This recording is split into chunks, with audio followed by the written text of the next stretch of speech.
Psalm 90, verse 12. Teach us to use wisely all the time we have.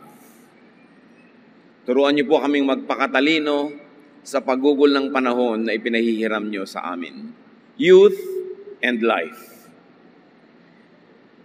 Dear Lord, we thank you for life. We thank you for every moment, every period, every season of life.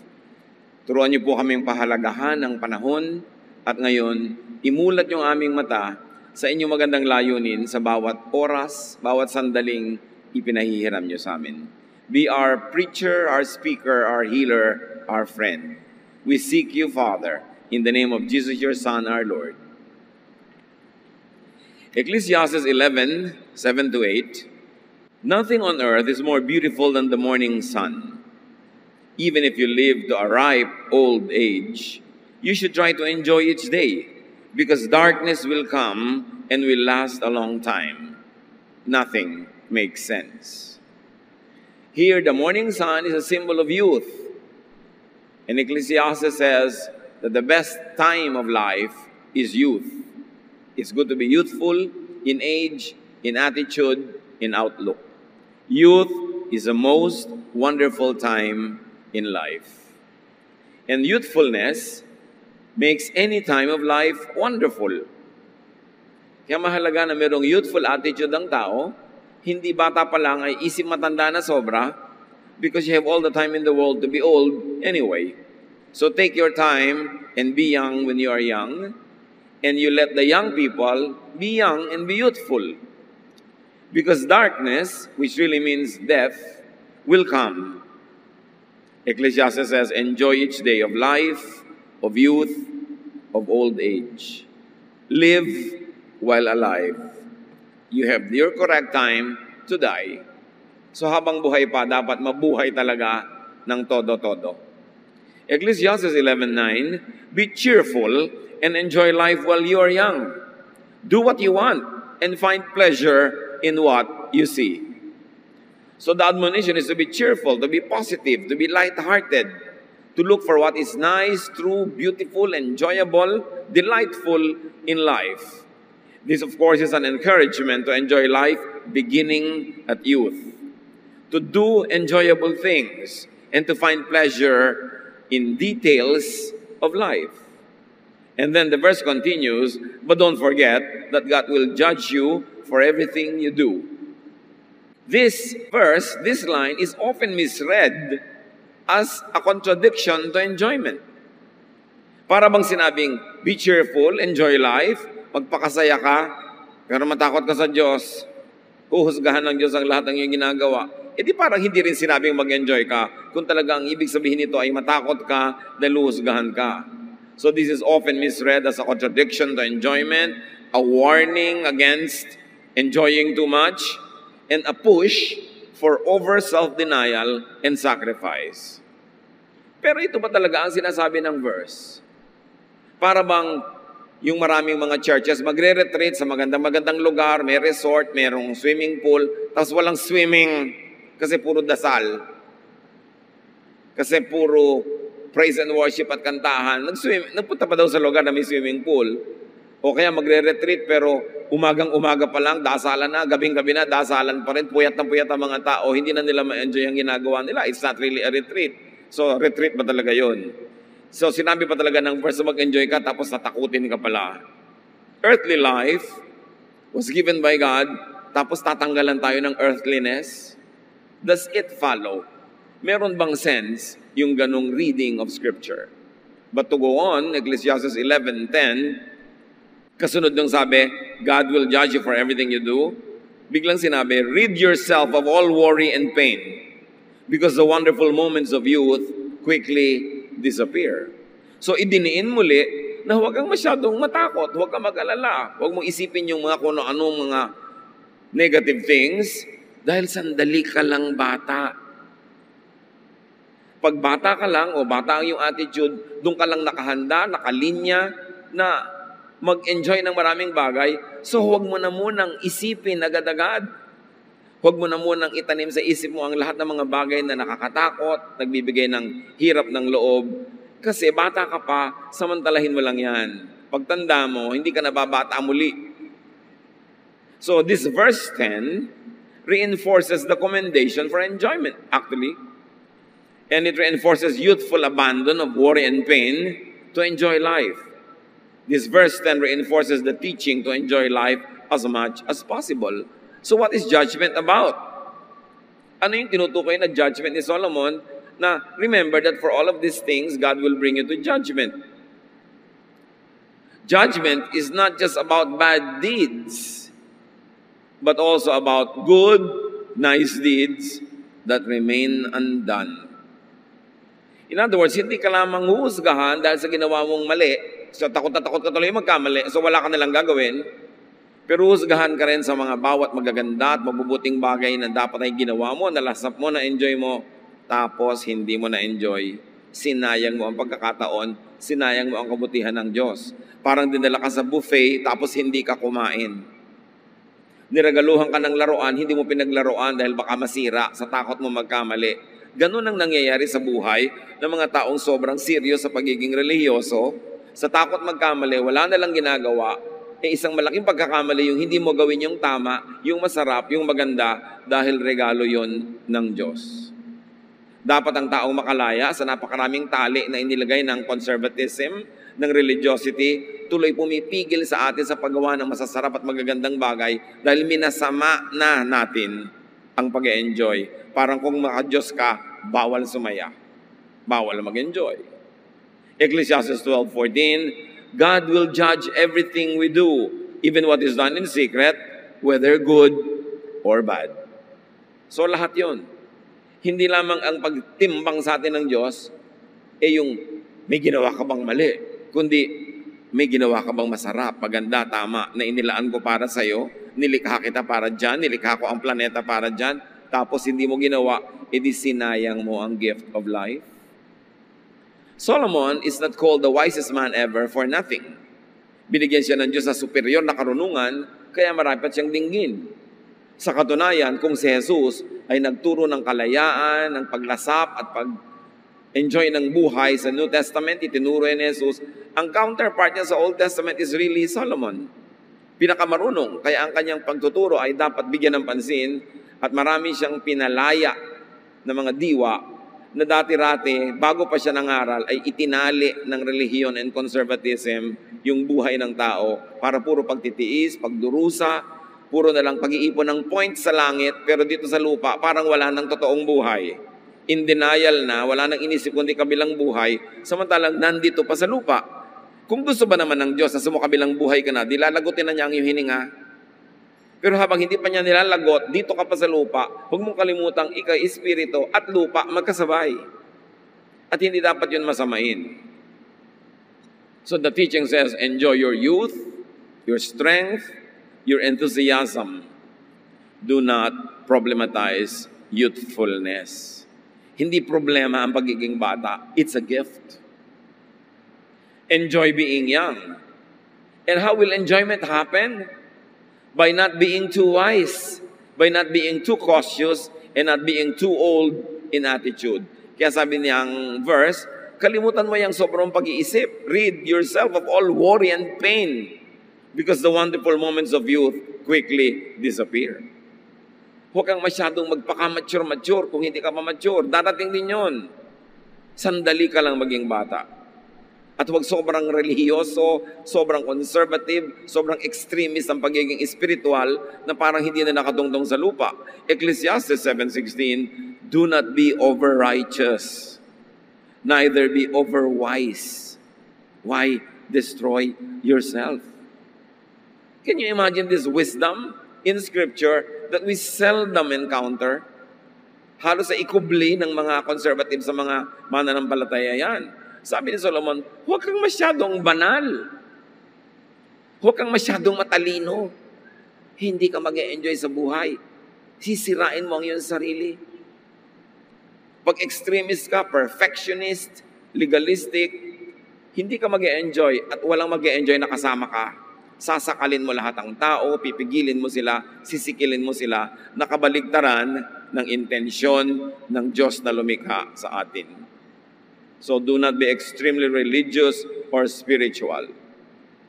In fact, anything extreme is bad. Kahit extreme na kabaitan, extreme na kabutihan, mga extreme, wala nang balance. Ecclesiastes 7:18, whoever fears God will avoid all extremes. Hindi virtue, hindi katangian na maging extremely conservative. Ano ba yung conservative? Ano ba yung mahilig halimbawa sa classical music? Yung classical music ngayon, pop music yun 100 years ago. So kung conservative ka, ayaw mo nung modern, pero yung niyayakap mong conservative idea, nung isinilang yun nung unang panahon, modern din yun nun. Dapat yun naiisip ng tao. The teaching says, old age and physical weakness and death will surely come. Do what you want. Do what you can before you die. Siyempre may hangganan, hanggang ang ginagawa mo hindi nakakasama sa iba, hindi mo ninanakaw, hindi mo inaagaw, hindi nakakasira sa iyo at sa kapwa, do it. May listahan na ba kayo katulad ng iba? Places to visit before I die, restaurants to visit before I die, food to eat before I die, skills to know and master before I die. Kasi sabi ni Solomon, mamamatay kayong lahat, tayong lahat. Mahirap naman yung kung kailan ka naghihingalo at nag-aagaw buhay, doon ka pa nagsisisi kasi wala ka pang nagawa. Napaka-importante na ang buhay dito sa lupa is not all about just saving and collecting heavenly points in eternity. Hindi ka inilagay ng Diyos dito sa lupa para wala ka nalang isipin kundi langit.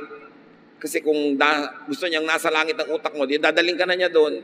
Nandito ka pa, kaya dapat nag-iisip ka pa rin ng pagiging makalupa at hindi mo dapat masamain ng pagiging lupa sapagkat ideya ng Diyos na ang lupang katawan na ito ay samahan ng kanyang espiritu at nabuo ang tao. At napakaiksi ng panahon, sandaling-sandali lang na ang espiritu ng Diyos at ang lupang katawan na ito ay magkasama habang buhay lang ang tao. Pag nalagot ng hininga, hihiwalay na yung espiritu, babalik sa Diyos, ang katawan ay babalik sa lupa. Doon ka na lang magpaka-espiritu, talagang pag-espiritu ka na. Pero habang may lupa pang component ang iyong pagkatao, do not deny that and enjoy that even. So it is about living in full, living a full, enjoyable, pleasurable, earthly life. Do not focus on worry and pain. They are concerns of old age. Kaya may mga taong bata pa ang edad pero laging iniisip, worry and pain, nagmumukhang matanda na sila at tumatanda na nga. Pero may mga matatanda ang edad, pero youthful ang attitude, cheerful sa buhay, naghahanap lagi ng fun, ng happiness, ng enjoyment. So nade-delay ang itsura ng pagtanda nila at masigla pa sila sa buhay. Pare-pareho lang buhay pero iba-iba ang quality of life. Do not over-mature prematurely. Do not fast forward old age because you have all the time in the world to be old. Do not rob children of their childhood. Do not rob the youth of their youthfulness. Hindi yung mga bata, gusto mo walang kakibo-kibo na parang matatandang paralyzed. Siyempre mga bata malilikot yan, may konting ingay, pero may hangganan, natural, yung hindi na sila nakakaabala ng iba. Siyempre mga young people, tawanan, masasaya, tapos pipigilid mo, puro shh, shh, shh. Lalo ang kasama mo, mga manang. Ang bata-bata mo, gustong kilos matanda ka. Wala yun sa lugar. Bakit yung aagahan ng pagtanda? May mga magulang tuwang-tuwa, yung anak nila 11 years old, tapos na ng abugas siya. Gusto mo talaga yon? Yung anak mo dapat grade 1 pa lang, grade 10 na ngayon. Alam niyo, anak ko po na-advance na naman. Siguro, bakit hindi mo patayin ngayon? Dahil mamamatay din yan eh. Advance mo na rin. Hindi mo hayaan maging bata. Yung mga iba kasi mga magulang, sobrang gustong ipagyabang yung mga pag-accelerate ng mga anak nila. But don't you know na pag sobra sila na-accelerate, naaagawan sila ng kamusmusan? Sa halip na simple pala yung pinag-aaralan nila sa school, may mga konting laro, konting tulog. Nagkakalculus na. Gusto niya talaga yon. Anong mapapala niya sa buhay? Kahit matantad na mga diploma yung dingding niya, pero sumaya ba yung tao? Nabuhay ba siya ng buo? O puro na lang yun ang ibig sabihin ng kanyang buhay? God will judge you for how you spent your life. And judgment is also about Did you do good to yourself? Did you enjoy your youth, your life? Kasama yon. Hindi lang laging nagbigay ka ba ng pagkain sa mga gutom? Nag-ayuno ka ba? Naglingkod ka ba sa sangkatauhan? Hindi lang yon, although kasama yon. Pero meron ding, did you do good to yourself?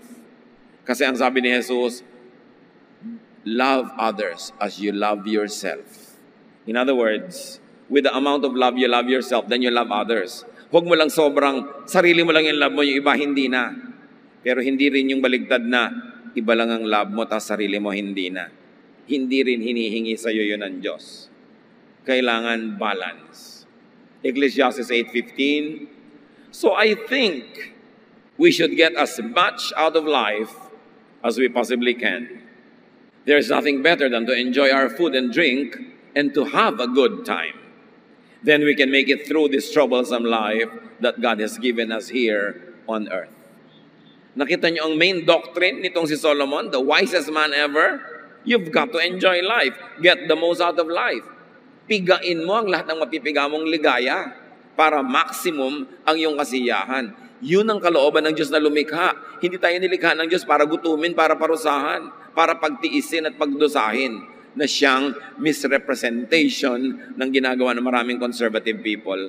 They paint a wrong picture of God. They make a wrong image of God. A God who is unloving, unkind, unaccepting. A God who is always angry, and a God that has always have to be appeased. But that is not the picture of God that Jesus paints. That is not the picture of God that Solomon paints. Sabi niya, we should get as much out of life as we possibly can. And this is godliness. This is wise accountability. Mananagot ka rin pag hindi mo pinasaya ang buhay mo. Kasi God wants you happy. Ecclesiastes 12:1, keep your Creator in mind while you are young. In years to come, you will be burdened down with troubles and say, I don't enjoy life anymore. Again, may negative reading na naman ng marami dito, yung keep your Creator in mind while you are young. Ibig sabihin, oy, habang bata ka, ha? Huwag mo kakalimutan ng Diyos, galit ang Diyos, pagkagalitin ng Diyos, paparusahan ka niya, magpakatino ka, huwag ka magkakamali. That is not what the verse is saying. Keep your Creator in mind. Creator means designer. God designed you. So while you are young, look at yourself and say, how did God design me? And to be faithful to God, to be obedient to God, I should act and move according to the design. So ang mga young people, they design mga children, playful. And to be faithful to God, they have to be playing. They have to be allowed to play. Mga young people, kung ano man yung character ng young people na natural, yung likas sa kanila, ang ibig sabihin ng obedience to God is to follow the design. Do not contradict it. Mga young people ang hilig-hilig matulog. Hayaang matulog. Basta't nagagawa nila yung mga schoolwork nila, yung mga responsibility nila sa bahay, hayaan. Yung mga ibang matatanda naman, killjoy. Pagising nila ng alas 4 ng umaga, gusto lang gising din yung mga young people. Matanda ka na nga, kaya wala ka na itulog. Yung bata gusto pa, tapos pipilitin mo. Baligtad, yung mga children na ayaw matulog pag tanghali, gusto maglaro, pinatutulog. Pagtanda naman, gustong matulog, ayaw patulugin. Mali, lihis ang schedule. May design ng Diyos. Yung obedience to God, hindi lang ibig sabihin obedience to church rules. Hindi lang obedience to religious dogma and policy. Ang obedience to God, Creator, is by moving, living, acting according to how God designed you. So if God designed you as an artist, obvious yun, ang obedience to God, be an artist. Ang design sa iyo ng Diyos is maging administrator ka, mabusisi ka sa mga detalye, then be an administrator. Yun ang supreme obedience to God. Hindi yung gano'ng kahaba ang buhok mo dahil nasa choir ka, gano'ng kahaba ang palda mo, ilang lupi dapat ang kwelyo mo dahil yun ang religious costume. Hindi yun ang tunay na obedience to God. Obedience lang yun to religious policy.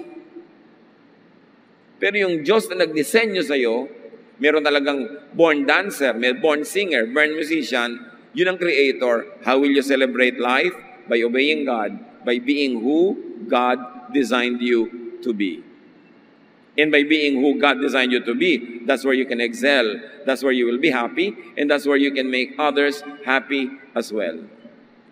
And your Creator designed and made you to enjoy the gift of life.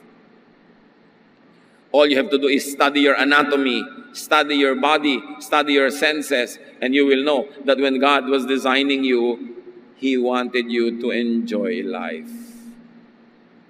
Kaya binigyan ka niyang mata, huwag mong ipikit, idilat mo para makita mo ang dapat makita ng mata.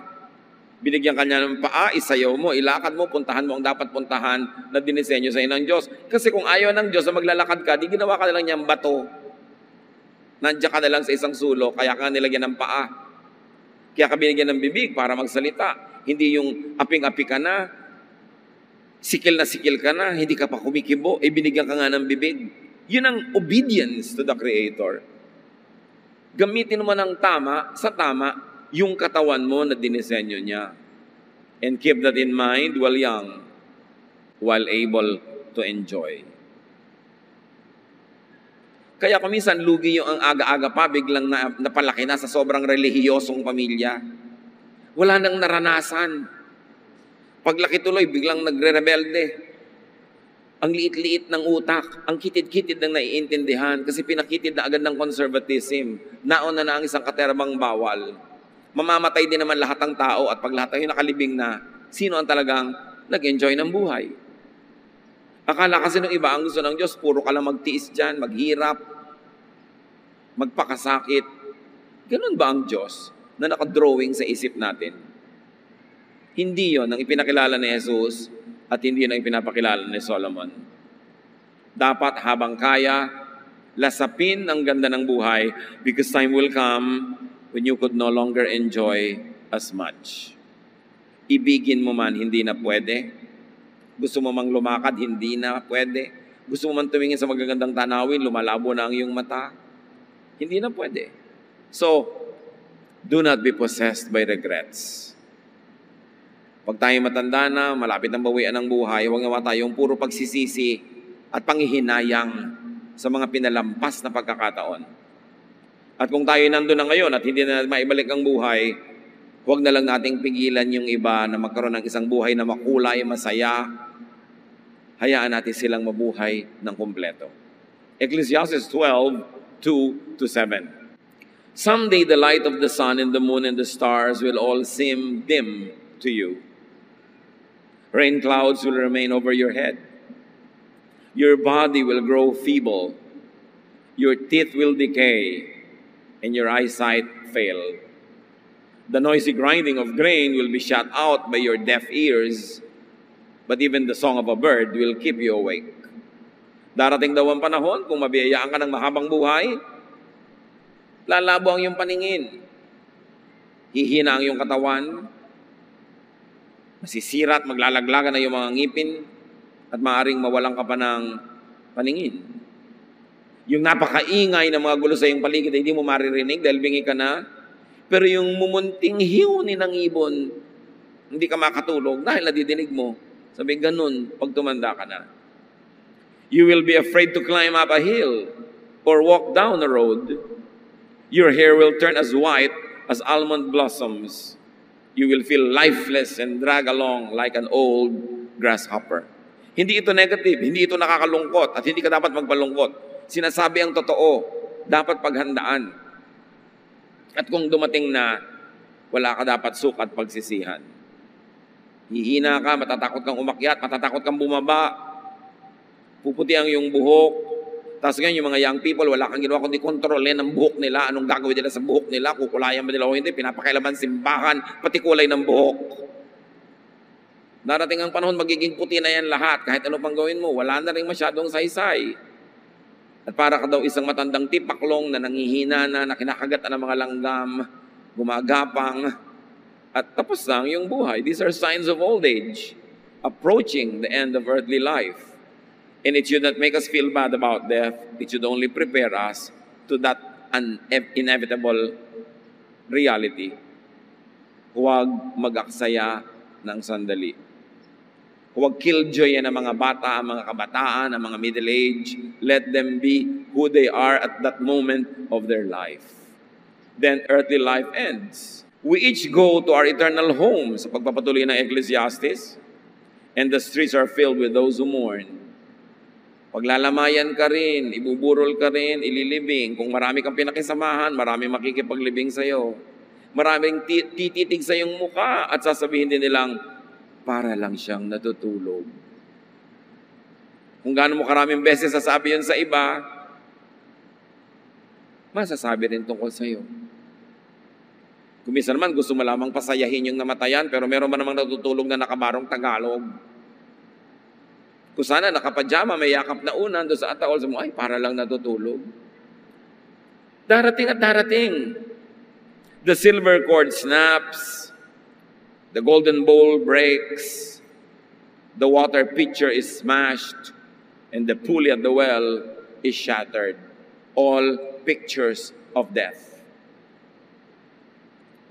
And so, our bodies will return to the earth, and the life-giving breath returns to God. Yun ang konsolasyon mo. You return to God. Huwag kang sumama doon sa body na pupunta sa earth, kakainin ng mga bulate, ng mga mikrobyo, matutunaw. Kasi pag isinama mo doon ang emosyon mo, malulungkot ka sa kamatayan. Doon ka sumama sa espiritu na babalik sa Diyos. Iwan mo yung katawan sa lupa. Kaya tayo nalulungkot pag may inililibing. Ang iniisip natin, ang inililibing yung tao, yung katawan lang niya yun, yung espiritu, bumalik sa Diyos. So, ang ipagluksa mo yung katawan, pero espiritu, ipagbunyi mo na bumalik sa Diyos. So, lalo ko ikay minararamdaman na, malabo na yung mata, kung ano na nangyayari sa internal organ mo, may pain, mayroong mga sakit. Nakabubuti pa nga na malagot na yung hininga para yung pagnurusay matapos na at yung bulok na katawan na naghihirap ay bumalik na sa lupa para yung espiritu mo makalaya na at bumalik na sa Diyos. Kaya hindi yun negative. Pero ito ang point, mga kapatid. Kanino bang ideya na ang espiritu ng Diyos ay sumama sa lupa at magkaroon ng tao? Di ba ideya yun ng Diyos? Hiningahan niya yung lupa, nagkaroon ng hininga, naging living person. In other words, it is God's idea that His spirit and flesh and soil and the ground and the dust will come together and create one living person. Ikaw yon, ako yon, tayo yon, mga kapatid. Therefore, magandang ideya ang lupa.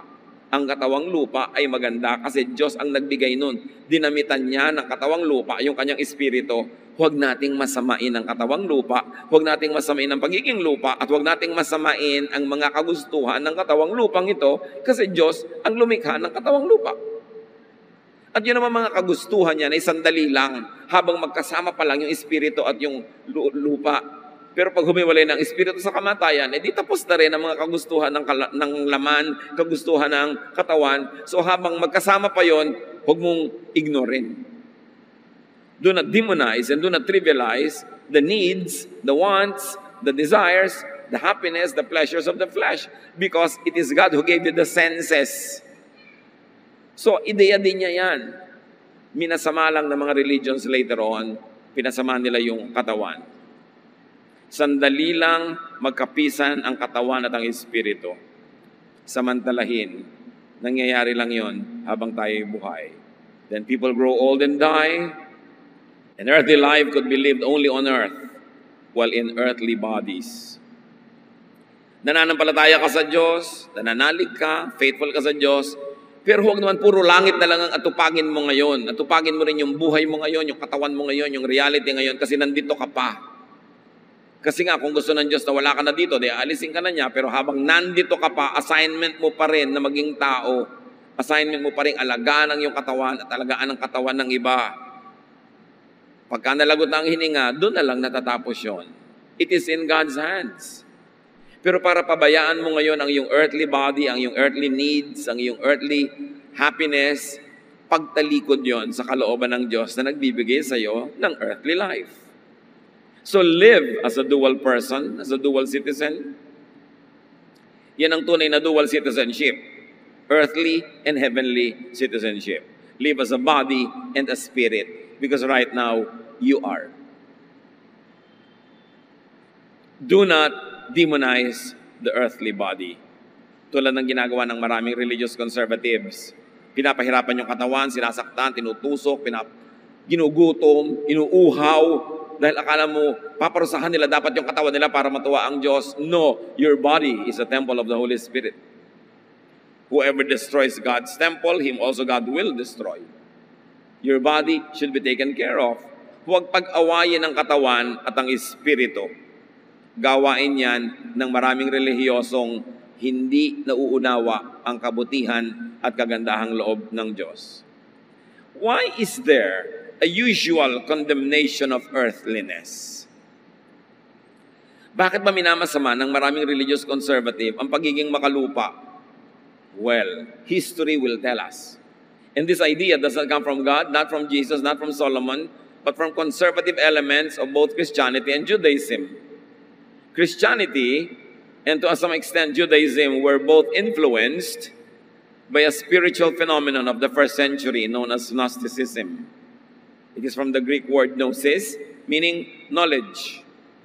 Nung panahon ni Jesus, and some 100 years before Him and after Him, ang usong philosophy sa part na yun ng mundo, Greek philosophy.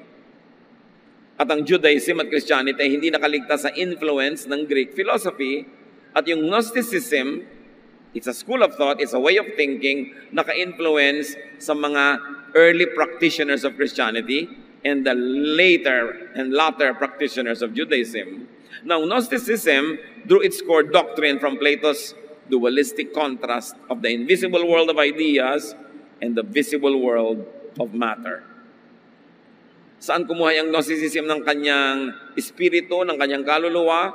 Doon sa paghahati ni Plato sa katotohanan between the visible and the invisible. Sa kanya, ang katotohanan ay dalawa. Yung invisible, yung mga thoughts, mga dreams, mga ideas. Yung espiritu, invisible yon. At lahat ng visible, yung baso, yung plato, yung katawan mo, yung buhok, yung halaman, visible. And Plato's dualism created in Gnosticism a doctrine that equated matter with evil and spirit with good. Kay Plato, ang lahat ng bagay na nakikita, nahihipo, may timbang, nahahawakan, matter, masama. At ang mabuti lang ay yung spiritual things, hindi nakikita, hindi nahihipo, hindi nahahawakan. Minasama niya ang lahat ng bagay na physical. At doon ang galing ang ideya na minamasama ang katawan kasi physical. Minamasama ang mga gusto ng katawan, ang mga gustong ginhawa, gustong sarap. Minamasama. It's not from God. It's not from Jesus. It's not from Solomon. It's from Plato. Kaya lang nakahawa sa maging mga leaders and teachers of Judaism and even of Christianity.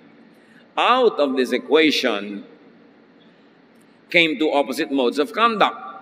Dalawang uri ng tao at behavior ang naging bunga ng ganitong dalawang pananaw.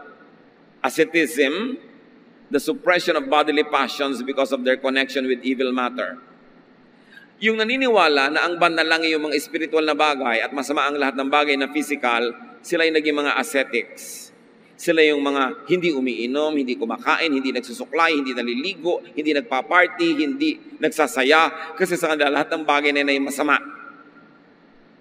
At maraming naging ganon, yun yung mga nagkulong sa mga monasteryo, yung mga tumalikod sa sanlibutan, yung mga tumalikod sa lahat ng mga bagay na masasarap at magaganda, hindi lang sa Christianity, hindi lang sa Judaism, kahit sa Buddhism, kahit sa mga iba't ibang Eastern religions, may mga ganong practitioners, ascetics. At kahit sa mga paligid natin, mayroong pinaparusahan ng sarili nila, hinahampas, ipinapako, lumuluhod sa asin, sa bato, sa bubog, dahil masama ang katawan, dapat parusahan. Asceticism yun. It's a branch of Platonic philosophy. And extreme naman, yung kabilang grupo na ayaw ng asceticism, sila yung nag-embrace sa libertinism or sensualism, the indulgence of bodily passions. Yun namang exaggerated na wala nang hangganan, lahat ng pwedeng kainin, lulunin, enjoyin, ginawa na, makasama man sa kanila o makasama sa iba, ginagawa nila dahil iniisip nila, matter is only short-lived, sandali lang ang buhay, itodo na.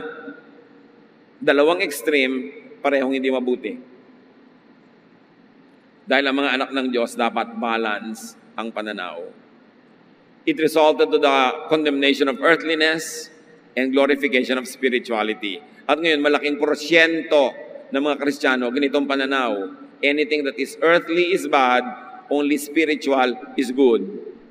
Kaya walang iniisip kundi langit, puro pagtitiis, pagdurusa sa lupa, suspension of all pleasures, suspension of all delight and happiness, at sa langit na lang babawi. It is not from Jesus. That concept is Greek. A truly enlightened and God-respecting person will harmonize both the body and the spirit, not put them at war against each other. Maraming Christian theologians, ascetic ang point of view. Dapat nanunuri kayo. Pag may binabasa kayong Christian theologian, Christian teacher, Christian preacher, titingnan nyo, ay, ascetic yata ang point of view niya. Puro parusa sa katawan, puro pagdirusa, puro pagtitiis. Jesus, for example, did not deny and condemn the body.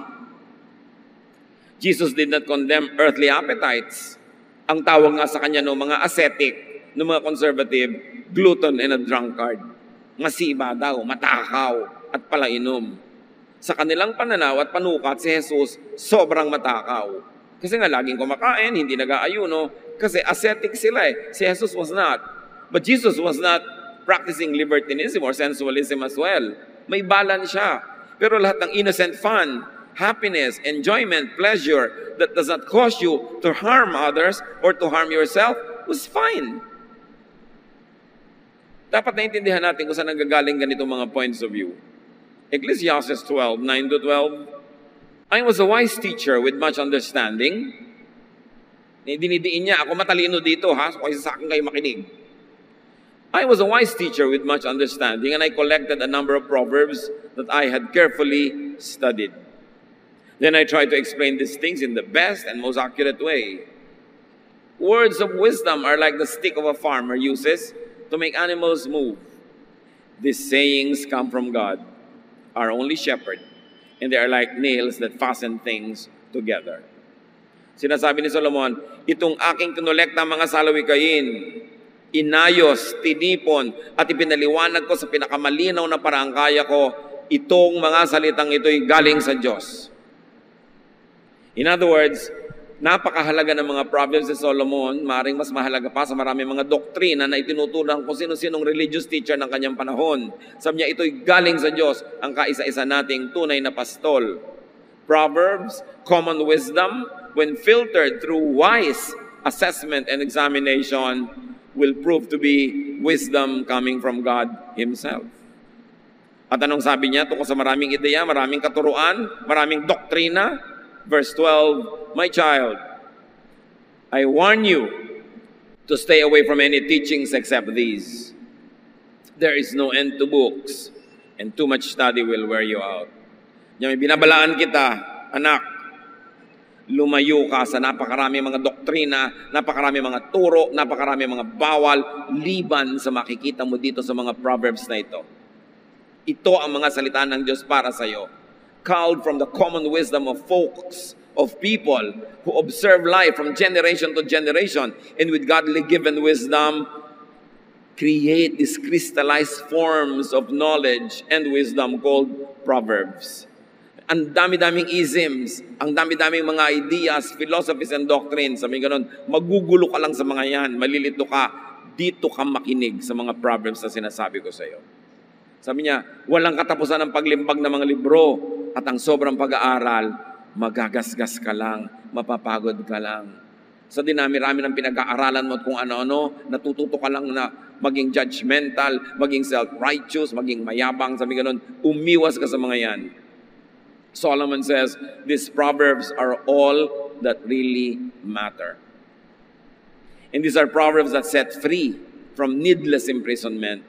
These are proverbs that make you enjoy life to the fullest and maximize your godliness and spirituality while honoring your earthly existence. So for the meaning and conduct of life, sabi ni Solomon, do not overstudy. Do not overthink. Do not over-spiritualize. Do not over-theologize. At hindi ba ganyan na nangyayari sa mga taong sobrang mag-aaral? Ang ending, bangayan. Awayan ang awayan. Kung ang baptism ba ay immersion, sprinkling, o pouring. Awayan ang awayan kung gaano kahaba ang damit dapat ng babae, ang buhok, awayan ng awayan kung ano dapat ang kakainin sa Lord's Supper, gaano karaming harina ang ilalagay doon, may levadura ba o wala. Awayan ng awayan kung ang music ba dapat ay modern o makaluma. Sabi ganon, don't overthink. Hindi yan ang mga bagay na talagang mahalaga sa buhay. Religious doctrines lamang yan. Sabi, the true wisdom of God comes from these proverbs. Observe them and you will have a life that is full. And do not be overly correct. Di ba? Don't be overly righteous. Kung old na, sabihin ng iba, paano yan? Matanda na ako, paano ko ibabalik ang lahat? Well, continue to be alive, continue to be full of life, and as much as possible, be youthful in attitude. Hindi naman talaga sa edad lang nakukuha yan. Ecclesiastes 12:13-14. Everything you were taught can be put into a few words. Sabi niya, ang dami-daming doktrina, ang daming katuruan, ito lang ang tandaan nyo. Respect and obey God. This is what life is all about. God will judge you and judge everything we do, even what is done in secret, whether good or bad. So, panakot ba ito? Sasabihin sa'yo, enjoy life, tapos fear God? Ang sinasabi niya, real respect for God is this: to do good and not to do bad, both of them. To think of heaven and to think of earth. To gather for yourselves treasures in heaven, but don't be poor here on earth.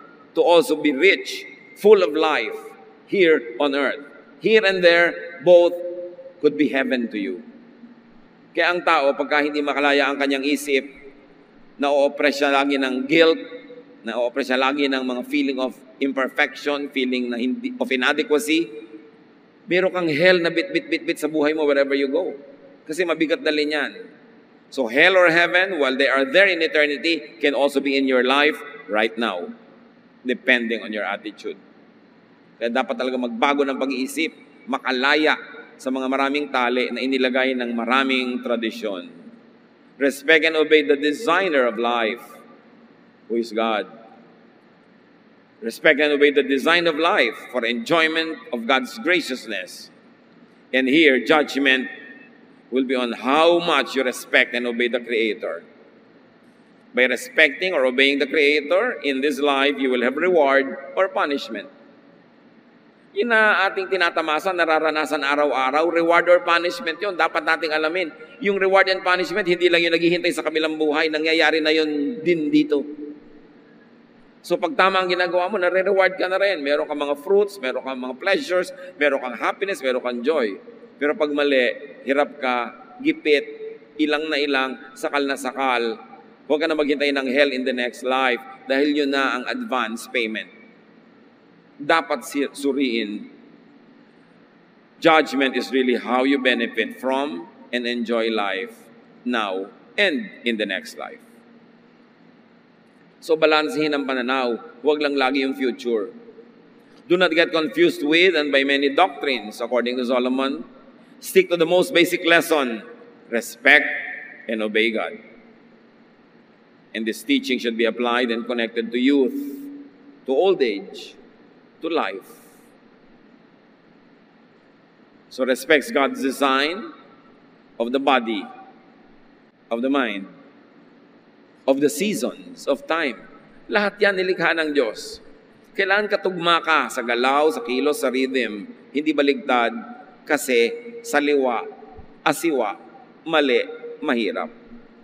Ecclesiastes 3:1, everything on earth has its own time and its own season. So yung panahon mo, kapatid, huwag mong i-impose sa iba. Ano ba, panahon mo ng pagmumuni-muni, siya panahon ng pag-iingay, magmuni-muni ka, hayaan mo siya mag-ingay, lumayo-layo ka. Panahon mo halimbawa ng pagtitipid, siya panahon niya ng shopping, huwag mo siyang pigilin dahil panahon niya ng shopping. Ikaw, magtipid ka, panahon mo yun May kanya-kanya tayong panahon. May panahon ng lungkot, malungkot ka. Matatapos din yan. May panahon ng saya, magsaya ka dahil mawawala rin yan. Kung anong nandyan, doon ka sumakay para hindi ka mahirapan. Huwag kang lumangoy ng laban sa agos. Umaagos ang buhay and God is the author and the creator of life. It is also human to go through all types of feelings and emotions at times. May panahon na nai-inlove ang tao. Siyempre, pag nai-inlove, hindi masyadong wise. Meron naman na panahon ang wise mo, ibig sabihin wala kang love nun. Meron ba namang wise na may love pa sabay? Oh, bihira yun, himala yun. Galit na galit ka sa in love. Hindi ka naman talino. Siyempre, in love siya, medyo nabubulagan. Panahon niya yun eh. Dahil kung lagi ka namang dilat, mulat at matalino, hindi ka na may in love, wala ka nang mamamahal. Kailangan medyo magbulag-bulagan ka talaga para ma-in love ka. May panahon ng katalinuhan, may panahon din ng kakulangan nun. Lahat yan kasama sa totoong buhay. Do not deny, bypass, and demonize, and do not even idealize time. Time happens whether you like it or not, so you better like it. Huwag labanan. May oras talaga para sa lahat ng bagay, sa bawat bagay. Kailangan lang makiramdam. Sensitive ka. Ano bang oras ngayon? Ay, oras na para kumain. Di kumain ka. Ano bang oras ngayon? Oras para matulog. Kung baligtarin. Kasi mahihirapan ang iyong buhay. At huwag masamain ang panahon. Huwag masamain ang uso. Hindi ko mo classic, tama. Hindi ko mo uso or bago, mali. Dapat bukas ang pananaw. So live according to time, space, and bodily realities. Yung katawan natin, yun ang nagde-define kung anong buhay natin, anong papel natin sa mundo, saan tayo magiging mabunga, at saan tayo magiging makatuturan. Gano'n ba kahaba ang buhay? Iba-iba naman ang haba ng buhay, pero merong standard. Psalm 90, verse 10. We can expect 70 years, or maybe 80, if we are healthy. But even our best years bring trouble and sorrow. Suddenly, our time is up, and we disappear. Yun ang katotohanan. Hindi dapat katakutan o ikalungkot. Dapat paghandaan. Sabi, pwede mong asahan na baka mabuhay ka ng 70. O kung malusog ka, baka maka-80 ka. Ay ganon. Yung iba naman, sobrang bonus na. 150 na, buhay pa. Diba? So, iba-iba. Pero sabi, normal standard, 70 to 80. Pero kahit na sa healthy and healthful years mo, may problema ka pa rin. May lungkot ka pa rin. So yung ganon, life has always trouble and sorrow. So ang lesson, whenever you can, enjoy. Because you cannot always enjoy even if you want to. Pag may pagkakataon, magsaya. Huwag mag-killjoy. Pag may masaya, huwag mong palungkutin. Hayaan mo sila magsaya. Kasi malay mo, ngayon lang sila sumaya, 3 taon na pala silang malungkot, tapos pipigilin mo pa ngayon. Samantalahin ang pagkakataon kasi maraming hirap, hapdi ang buhay. Ang buhay may expiry. May nakalagay na best before whatever, anong date. So gusto mo magsasayaw, siguro best before 70 or 80. Kung 90 na, doon ka magsusumba, medyo siguro iindak-indak ka na lang ng konti dahil hindi na masyadong pwede. So kung palampasin yung panahon na pwede pa, tapos ngayon, aarte-arte ka dyan, ayaw mo, sayang. Pag wala namang masama, wala kang ninanakaw, inaagawan, pinapatay, edi gawin mo. God wants you to enjoy life at the right times. So enjoy life. Enjoy every season of life. Kung manunuri tayo mga kapatid, mag-iisip talaga at mananalangin, kahit mga panahon ng lungkot, ng pagluluksa, ng kabiguan, ng kahirapan, meron din siyang malalim na joy na pwede mong mahukay kung talagang mananalig kang meron pa rin na blessing yon. While on earth, live your earthly life to the fullest. While in the body, be and get physical. Delay old age because you have all the time in the world to be old. And even eternity, heaven can wait. Nasa lupa ka pa, maging totoo ka at mabuhay ka bilang isang taong nasa lupa pa. Sabi ni Solomon, Proverbs give you the best philosophy and the best theology. You better believe him. God gave him the highest, the noblest, the best level of intelligence and wisdom. Ngayon mga kapatid, hindi lang yun ang point. Help others, enable others to enjoy life. Lahat ng taong nasa ilalim ng inyong kapangyarihan, impluensya, allow them to be happy, allow them to enjoy.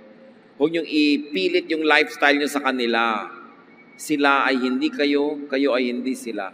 Iba ang gawa ng Diyos sa kanila sa pagkakagawa sa inyo.